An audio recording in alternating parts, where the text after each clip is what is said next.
Welcome to the Super Duper Podcast Network's presentation of the Rebel Alliance Briefing Room podcast. We will be talking all about Star Wars. I am Kyle John Johansson, and this is Andrew Scott Sutton. Please visit our website where you can play current and past episodes or learn how to load the Rebel Alliance Briefing Room podcast onto your Android or Apple phone and tablet. We also have links to our socials and polls.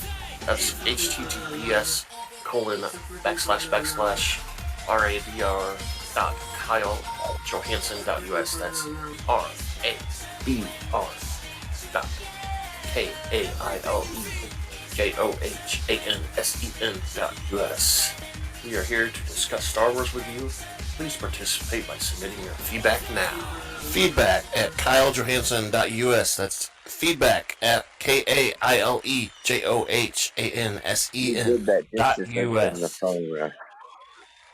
Hello, everybody. Today we're going to be reviewing Chapter 2, The Tribes of Tatooine of the Book of Boba Fett. We will go over some first impressions, and then we'll discuss the episode and give a recap and so on. So let me turn on the spoiler alert real quick. Spoiler.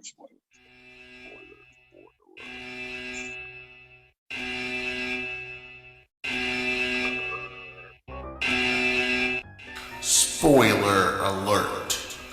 Danger. You are about to be spoiled. This is your spoiler alert. We're about to talk candidly and explicitly about some TV shows or movies. If you have not watched them, please fast forward to the appropriate section. You will not be warned again because you will be spoiled.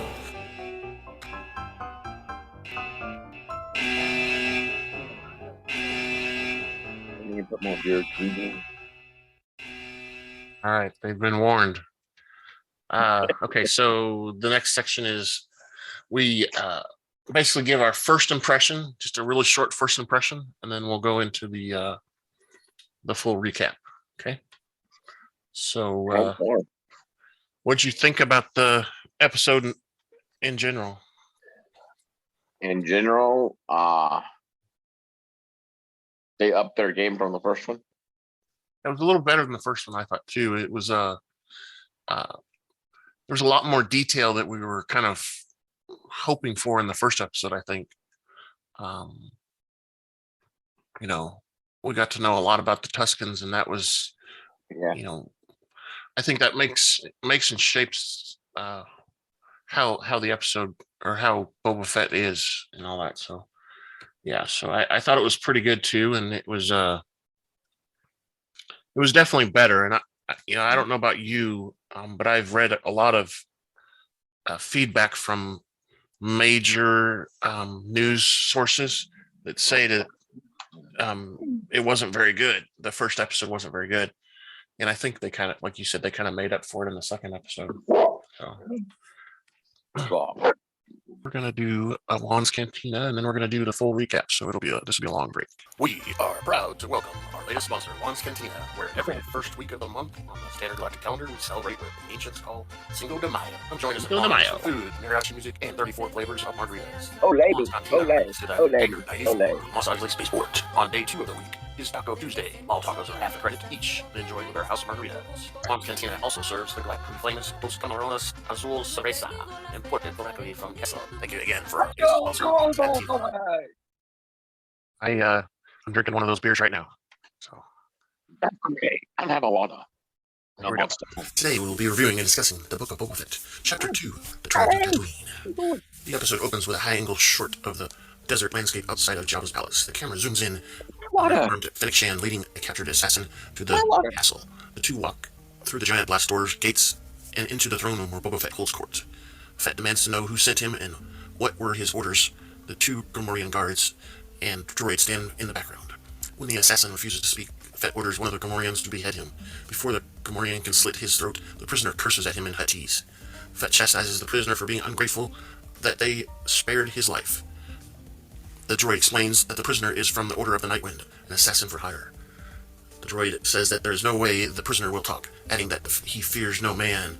Fett and Shan express disagreement. Shan suggests that the prisoner will fear the Rancor and presses the button to activate the trapdoor to the Rancor's den.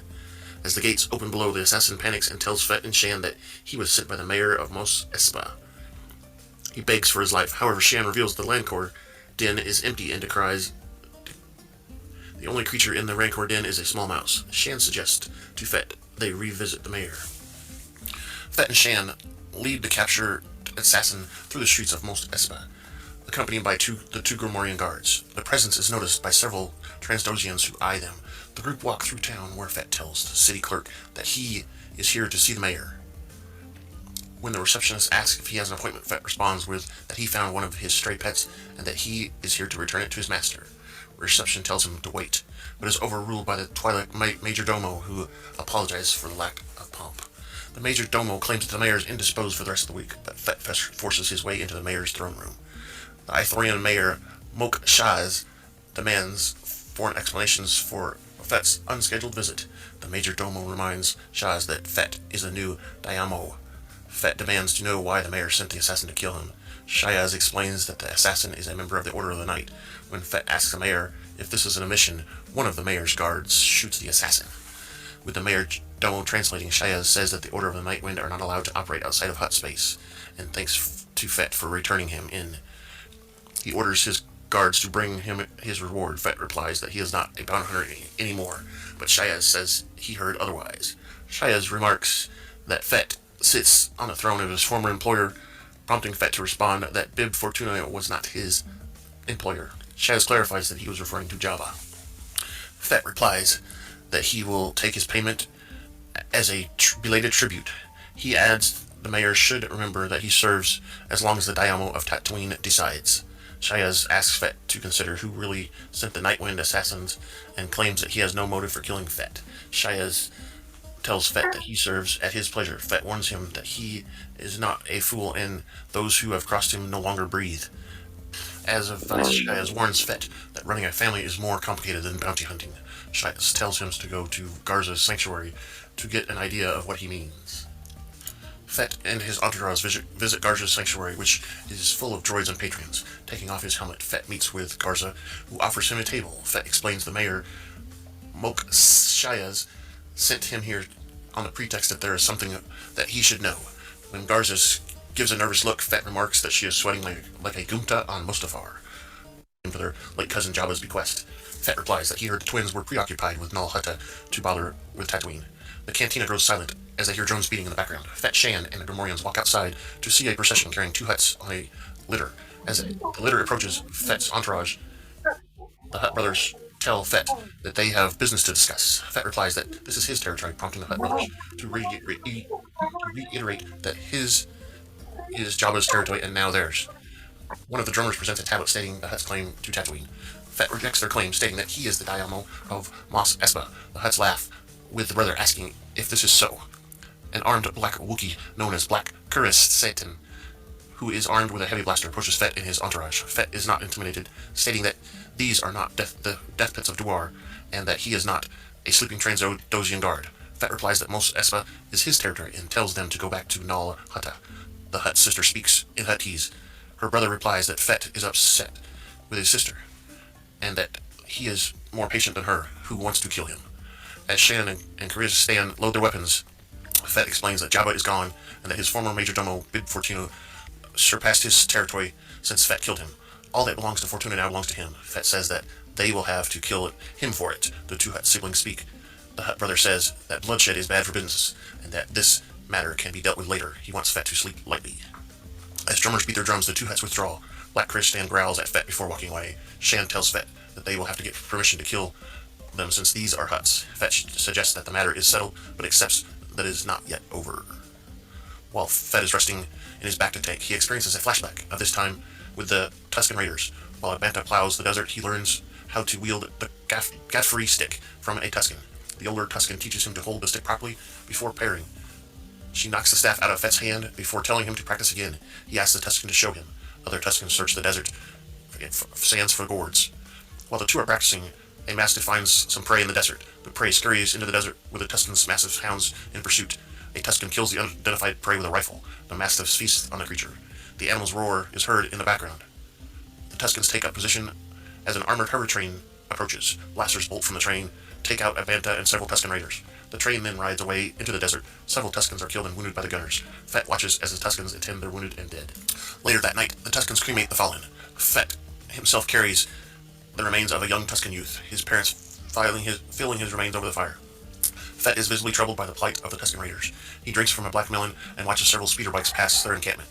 Fett speaks to the tribal elders, vowing to stop the train with a rifle and a stick. He promises to be back by morning. The chief is skeptical Fett will succeed, but lets him leave on his quest. Fett travels to the Toshi Station, which is frequented by Nikito miners. Along the patrons are Cammy Mestrap and Lays Lonzer. One of the Nikos snatches food from their table and drinks one of their drinks. Lays says, "This is not right," prompting the Nikito to ask if he said something. Lays once again says, "This is not right." The Nikitos grab and restrain Lays and Cammy. One of the Nikito beats him with a stun baton. However, they are interrupted by Fett. Fett walks into the cantina, armed with a Godfrey stick and a rifle. The Nikito miners fetch melee weapons and attack Fett.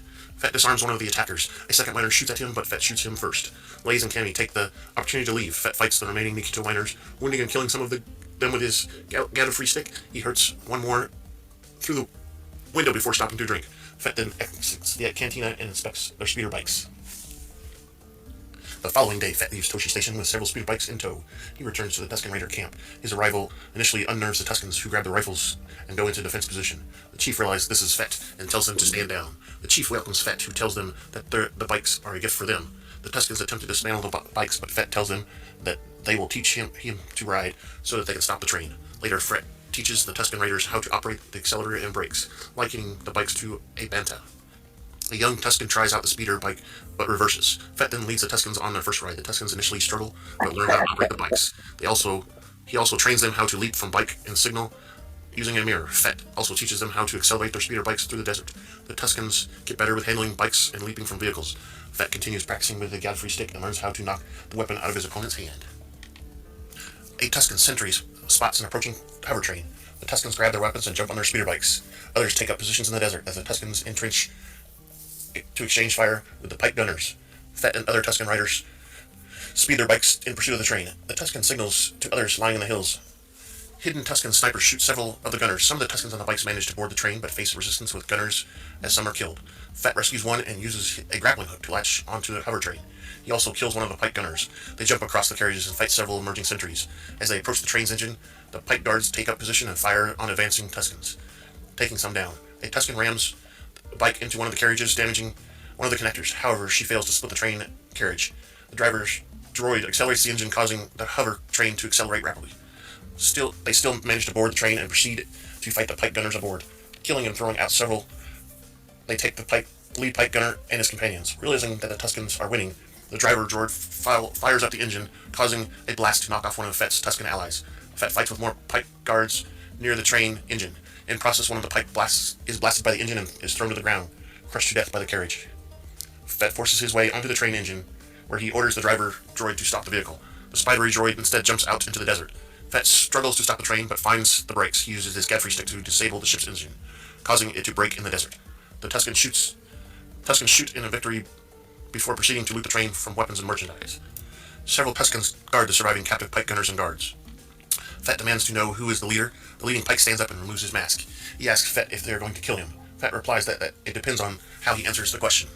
When Fett asks if he is carrying spice, the pike leader asks what he means by spice. Fett asks if he is carrying Sesen spice from the slave mines of Kessel. The pike leader asks what does the spice look like. Just then, two Tuskens discover a crate of spice. Fett replies that he's not looking good for him. The pike leader says that they assumed the Tuskens were uncivilized raiders and that they were just trying to protect their route. Fett replies that the Dune Sea is no longer free for pikes to pass, since the Tuskens claim the territory as ancestral ground. He says that if they want to pass, a toll is to be paid to the Tuskens. He warns that any death dealt by traveling trains will be returned tenfold. Fett orders the pike leader to return to the Pike Syndicate with the new terms and adds that their lives are a gesture of their civility. He tells the pike to walk single file in the direction of the sun, explaining that it will lead to the anchorhead by the sunset. When the leader protests, that they will be killed, Fett reassures him that traveling under the protection of the Tuskens, no harm will come to them. When the Pike leader protests that they will die of thirst without water, Fett promises they will each be given a black melon, stating that they will survive on its milk as these people do. The Pikes leave while the Tuskens plunder the water carts. Later that night, the Tusken chief explains that the oceans of Tatooine have dried up, that they have stayed hidden. He says that the other tribes have survived by killing. Fett replies that they shouldn't have to hide since they are warriors. The Tusken chief replies that the offworlders have machines. Fett reassures them they now have machines and that they know every grain of sand in the Dune Sea. The Tusken chief gives Fett a gift, stating that he is a good guide. The gift turns out to be a lizard in a basket. The lizard climbs up into Fett's nostril. The chief explains that the lizard will guide him from inside his head. Fett's visions become blurry and his body convulses. He finds himself walking through the desert of Tatooine and sees a vision of trees and oceans. There are creatures with red eyes. Fett also experiences flashbacks of climb out through the malls of Sarlacc, as well as his childhood on Camino, watching his father leave in Slave One. The vision ends with him emerging while the oceans roar. The following day, Fett returns to the Tusken camp where he is greeted by the young Tusken youth he befriended and his mastiff. Fett is greeted by the Tusken chief and his followers. The lizard emerges from his nostril. Fett remarks that he thought that part was part of the dream. The Tusken chief asks him to show him the branch. Fett presents the branch from his night journey to the Tuskens. They lead him inside a tent where Tuskens clothe him with a Tusken robe, scarves, and bandages. The cloak Fett emerges from the tent and faces his Tusken friends. The young Tusken walk beside him to ahead in the desert towards a wrecked site. One of the Tuskens forges the branch into a new gaffrey stick. Fett helps him carve the weapon, which he also heats up in the oven. Places pieces of metal on the stick, giving it a armored plating. The metal is dipped into the ovens. Later that night, Fett presents his new gaffrey stick to the rest of the clan. He parries with the rest of the Tuskens who gather before a camp and they dance around the fire. All right. You get that all, Scott? So the first part was where Finnick returns the assassin and they interrogate him. You remember that part where the droid says he's a Nightwind assassin and all that stuff? Yeah. The Nightwind is also the same people as those witches. They were witches of the Nightwind. You remember in the Clone Wars or whatever. Yeah, the Clone Wars. Clone Wars, yeah. Those were witches of the Nightwind. So I'm sure they're related in some fashion. The Sith maker. It's not clear. So I think they were like those witches were like a rogue version or something. They don't follow the same opinions or whatever. They're still evil, but and then they take the guy and walk him to the mayor's place or palace, whatever you want to call it. Uh-huh. And they go into the mayor and all that stuff, and you finally get to see who the mayor is. Did you think that's who you were thinking the mayor was? You still think the major domo is in charge instead? I think he has a side item. Yeah, he probably has a side gig or something, or Yeah. side something going on. So Stuff that the mayor doesn't really know. Number two is always trying to undercut number one some way. Yeah. To get ahead. And that's one of the things with the Sith is, as a Sith master, you're always worried that your second in command is going to take over and kill you. And that's the only way you can take over. So yeah, that's kind of the same thing. It's kind of the same parallels. And then while they're there, the mayor tells them that he didn't really actually order them. There's a reason the assassins were ordered, and he tells them to go to the bar again that we've already seen, the cantina. So we get to see the cantina and the owner, Garza, and she kind of tells him that the Fets or the other Fets are claiming Jabba's throne, and then we get the scene where they all come in. That's the first thing that I have to say about that is, that thing that they were carrying the two huts on. Yeah, the litter. There wasn't enough people holding that No. because there was two of them, and those things are huge, right? Yeah. It was like there was only like 6 or 8 people holding that thing. That can't be right. It's got to be more than that. And when they walked through to get to the mayor's, and they were looking around, all the lizard The people. Transdosians, yeah. Yeah, and then you see then you see on the litter they're them carrying it. Some of them are carrying it. Yeah. Some of them are slaves to the huts and stuff. Yeah, it's kind of funny. In that age when there was hover technology, and they still used people to carry them. Well, and maybe that's that was to show their power. Yeah, and maybe there was hover technology on there. They just had the other people there, like you said, just to show power. So it was hovering, but they had the slaves holding it also, just maybe to steer and guide it or something. I don't know, because it doesn't make sense that there were so few people carrying it. So it had to be some sort of hover technology. Mm-hmm. And then we meet the big black Wookiee. I think that's the first time in comic book. Yeah, he's in the comic books and all that stuff, but that's the first time we see him outside of the comic books. And you know what? He looked at how Boba Fett and him looked at each other when they stood beside each other. That's because they worked together. They know each other a little bit, because that Wookiee is a bounty hunter also. Uh-huh. And they partnered up on some jobs, and they were partners until within the the comic books, they partnered up until Darth Vader separated and sent them on separate jobs. Right. And also, if you remember, like in Solo, we learned that Wookiees are really old. Some of them can get really old, a couple hundred years in age. This guy also was back in the old Republic days too. He's not that old, but he was, back where what's his name was that trained Han Solo, or not Han Solo. Why do I say that? I meant Obi-Wan Kenobi. His master. Well, not Yoda.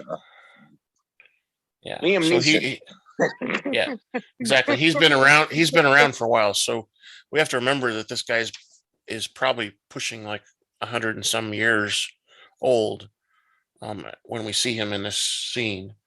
He's cool. And he's definitely he definitely looks rough and tough, doesn't he? Yeah, he's cool. Yeah.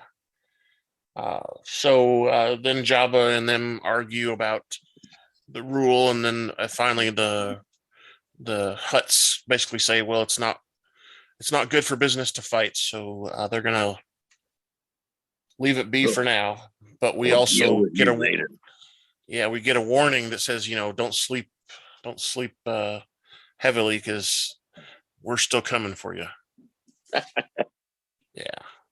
And then of course I think Bobo should have just blown those slimy suckers off that litter.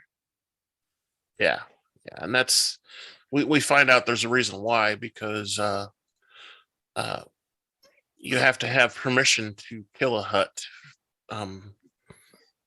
within hut space, I guess, or you could be captured and killed yourself. So that's kind of what Finnick was talking about.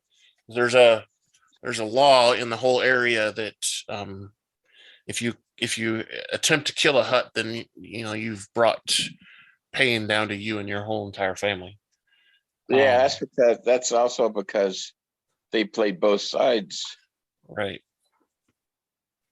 Well, and a good crime lord does. A good crime lord plays multiple sides, right? Mm-hmm. That's that, and the Huts are kind of the best at it. That's why they're so notorious. But all right, so then uh, Fett goes back and he goes into the Bacta tank again and starts dreaming, and the rest of the show is about his dreams that he's having with about the Tusken Raiders and stuff that he lived with. Um, we see him living with the people, and he's starting to learn how to fight with that gaffrey stick, is what they call it. Yeah. And he learns that. He starts to learn, the methods and I guess you could say, it's kind of like almost like a martial art, what they do with that stick, and how they use it and train.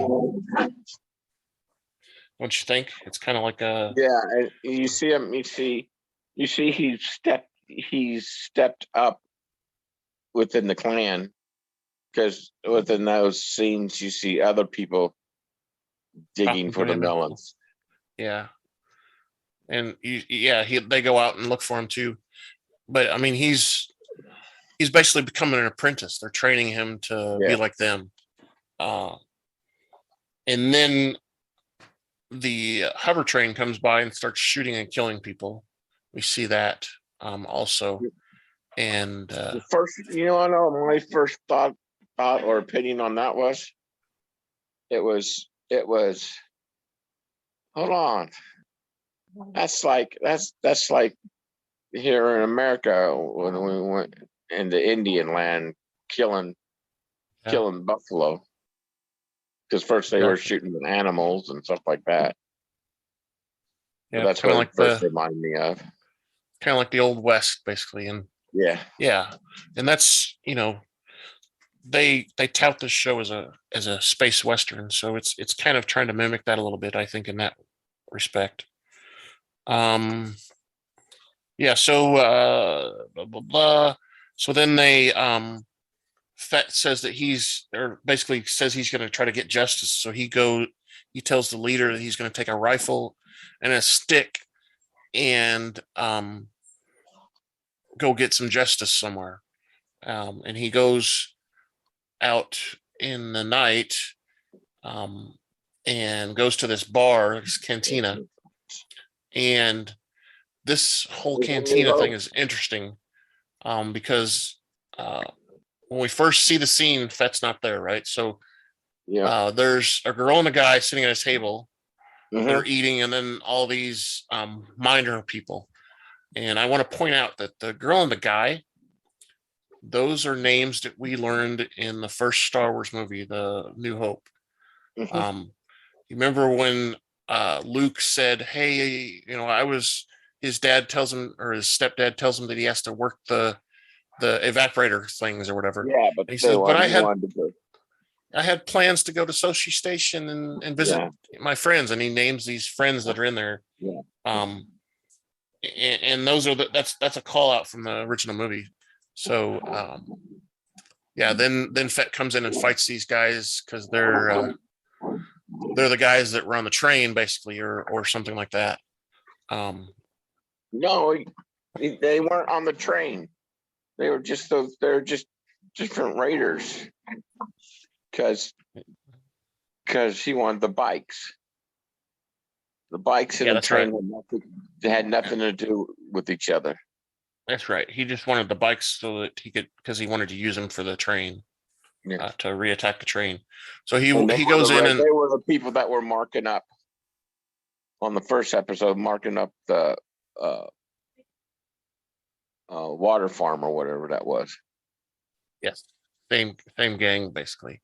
Yeah. So he goes in and knocks them out so he can take their bikes. He inspects the bikes and stuff and brings them in.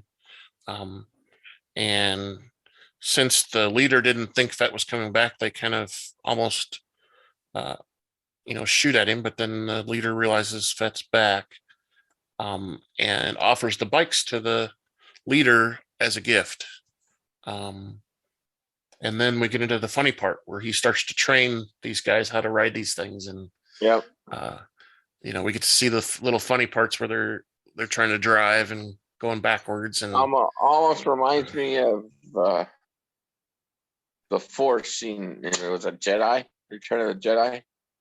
Yep. With Ewoos or Ewoks or Ewoks, yeah. Ewoks, yeah. Ewoos, whatever. Not Ewoks. Yeah, Tried that's to what I get was on thinking the too. ride. That's the exact same scene because Ewok went backwards. Yeah, exactly. That's the one of the tricks to the bikes, I guess, is to figure out how to go forwards. Yeah, so we see that, and we see him jumping from bike to bike multiple times, and that's kind of a funny part too, where they keep falling off and falling off and falling off, and finally figure it out. And I didn't realize right away when I first saw it that was different people jumping. It wasn't just the same person. It was he was training all of them to be able to jump from bike to bike.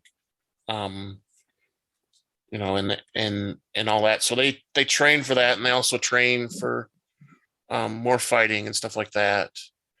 The first, you go back to the training, and plus the first one that made it to jump the bike was the one that was training him with the gaffy stick, and the one that trained with the gaffy stick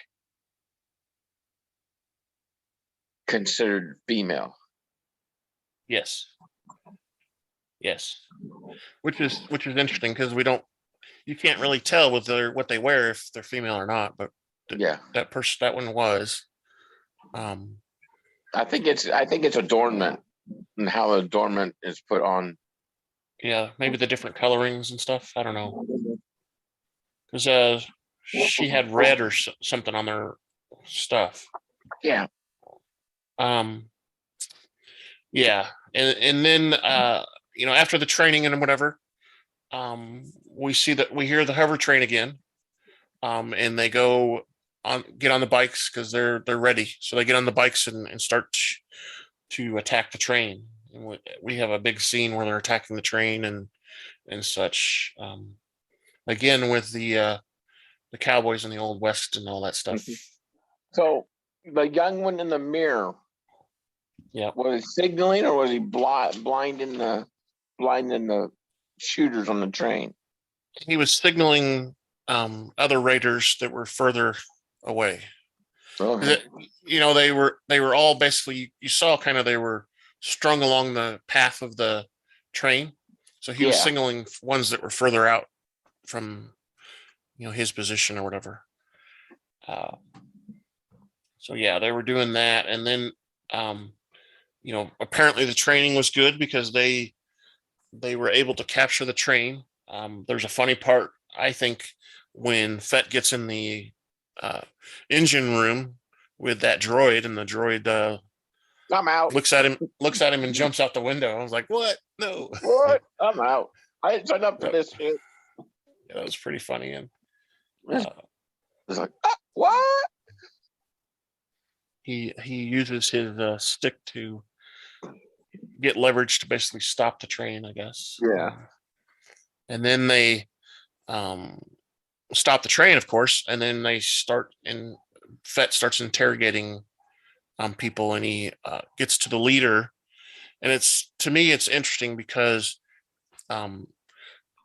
we've seen, so these people are Pikes, and the Pikes are notorious for being a syndicate that runs spice throughout the galaxy. Yeah. And we see them in the Solo movie that they were Pikes in there. Yeah. And then there's some Pikes in a couple other things, but they were very brief moments. But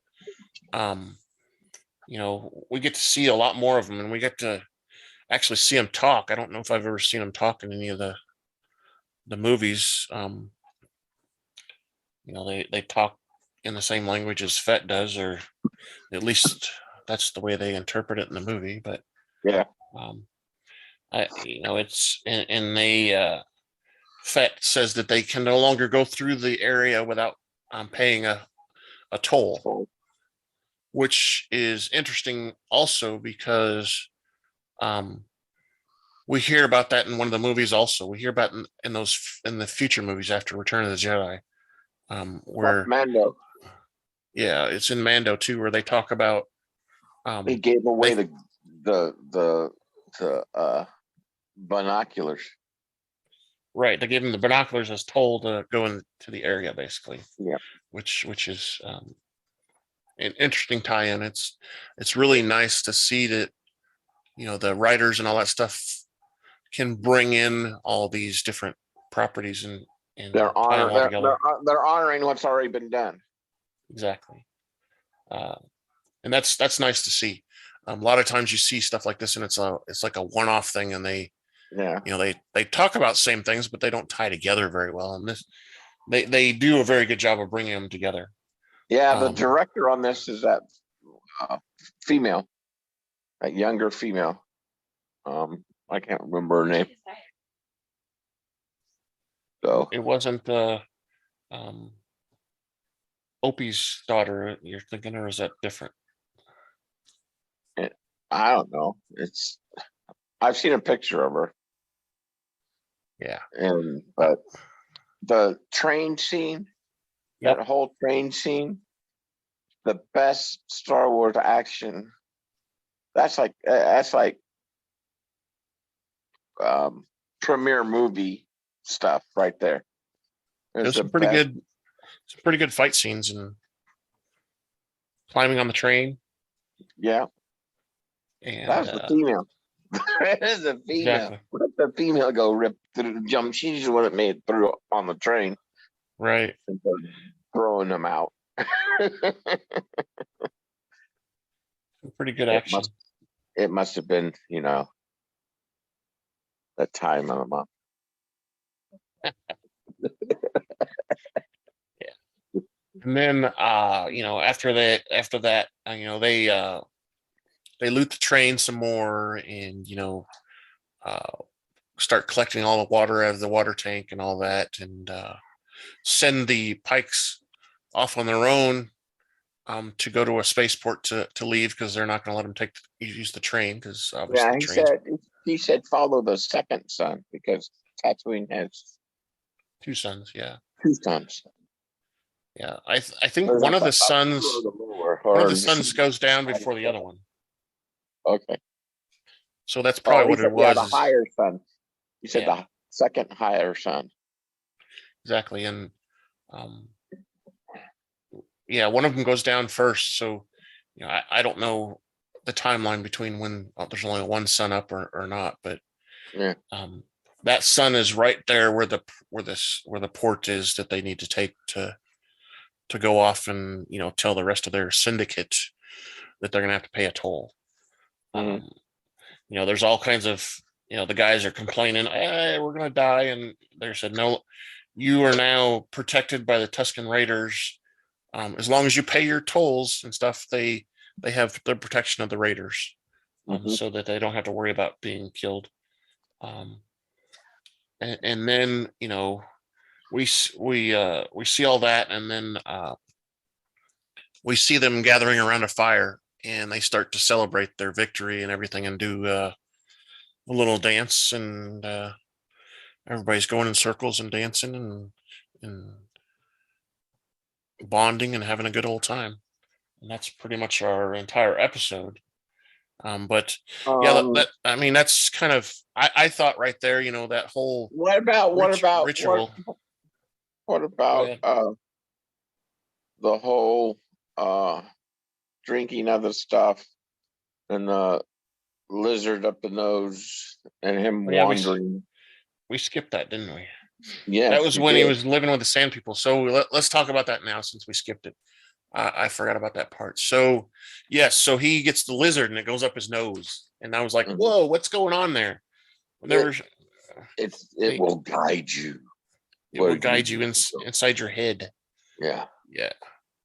I have notes on that. So it basically takes him to out in the desert and to a tree. There were 2 trees. Yeah, there was 2 trees there. There was a small tree and a big tree. He goes to the big one, right? He went for the big one, but the small one and the big one were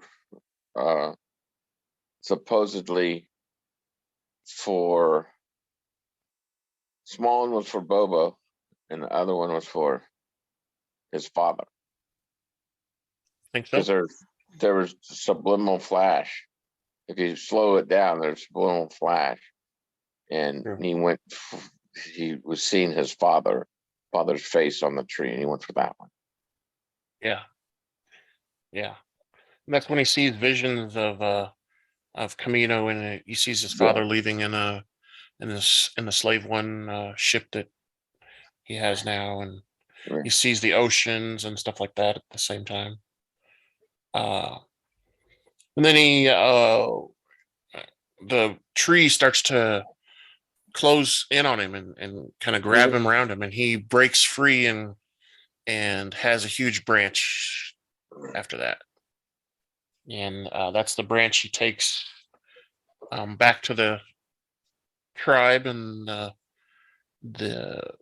he presents it to the leader of the tribe and everybody else, and they immediately start to take him to someone off to the side that to help him craft a stick out of it, the gaffrey stick. Yep, I want one. I want one too. That was pretty cool, the way he carved it and all that stuff, and basically the guy told him the training one with just the ball on the end is like a actual African and Native American weapon.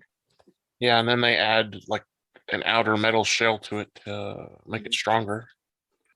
Which, the whole scene was interesting to see, where the guy was teaching him how to make the stick and how to carve it and how to wrap it, and that was cool.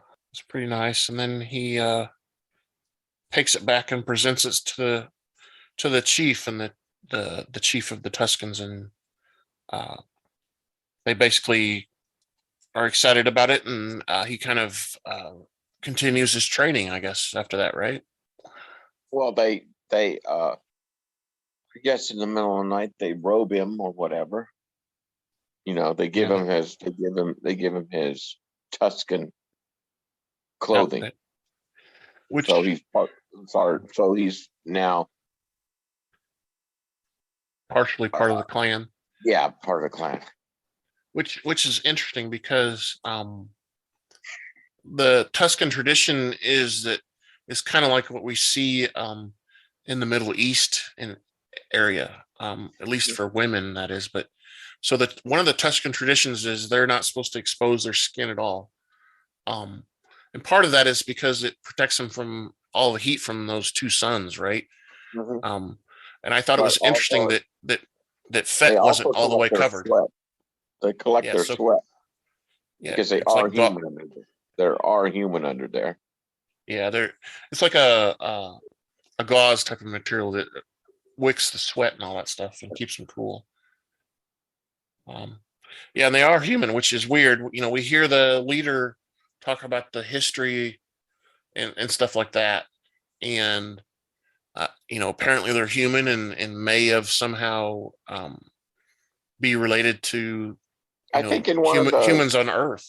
I think in one of the comic books, they have a rendering of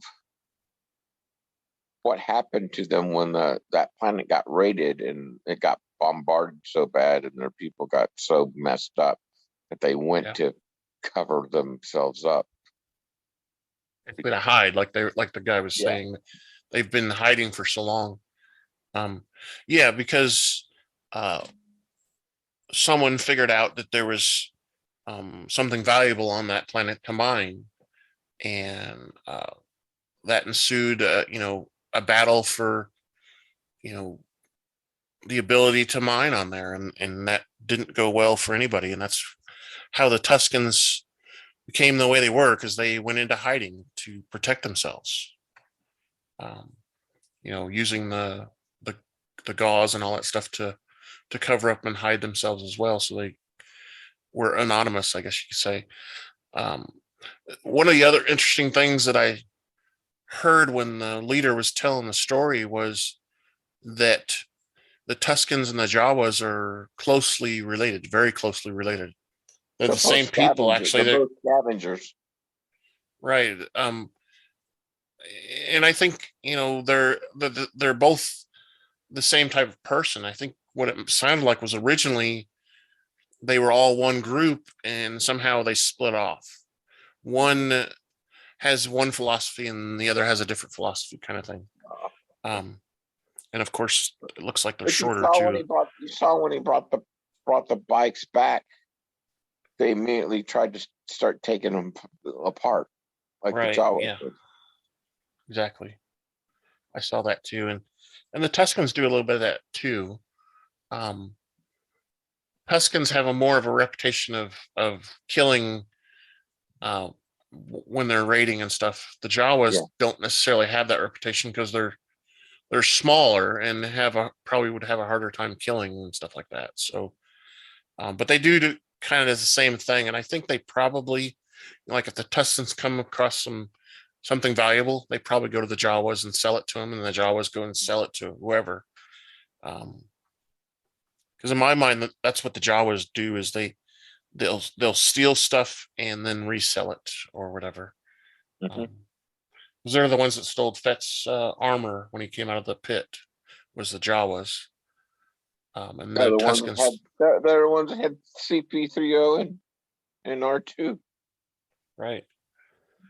That they sold to Luke and his uncle Owen, or stepfather Owen, or whatever. Owen. All right. So, do you have any, from what you saw, do you have any more thoughts or predictions of what's going to come up in future episodes? I think the Tuskens are going to be integral part of Fett's plan for taking over. I do too. I hope this next episode, we get more into the crime syndicate or crime family because remember, we keep seeing flashes of him around a big table with a bunch of other crime lords. I'm hoping we get to see that in this next episode. More of that, or at least more of him going out into the town and meeting people and stuff like that. I hope we get to see a lot more of that. And I think, like you said, I think they're building, and they're hopefully the next episode will be even better than this last episode. Yeah. What stood out for me was the Wookiee. The Wookiee's definitely going to be back. I can see that Wookiee coming back. Yeah. If not re-teaming up with Fett again later, there'll be some sort of big fight scene with it, I would guess. Maybe after the fight they team up after that. Who knows? But we can kind of wrap this up if you want. Okay. Here we go. Feedback at KyleJohansson.us. That's feedback, KyleJohansen.us.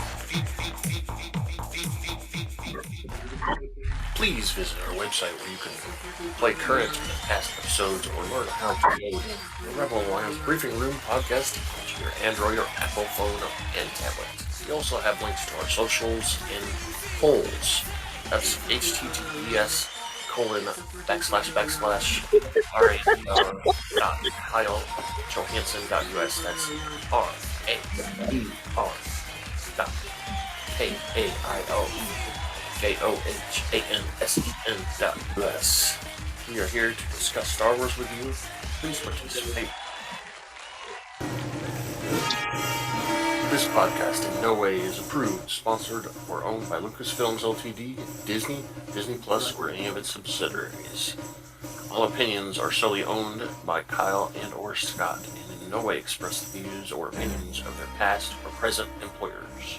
Views and opinions are not supported or restricted by Lucasfilms Ltd., Disney, Disney Plus, or any of its subsidiaries. Any rebroadcast, reproduction, or any or other use of this podcast and its affiliate sites without consent of Super Duper Podcast Network and its host is prohibited. We want to thank you for listening to the Rebel Alliance Briefing Room podcast. We look forward to your feedback and opinions about this week's topics. Bye, everybody. Bye-bye. Bye-bye. Bye-bye now.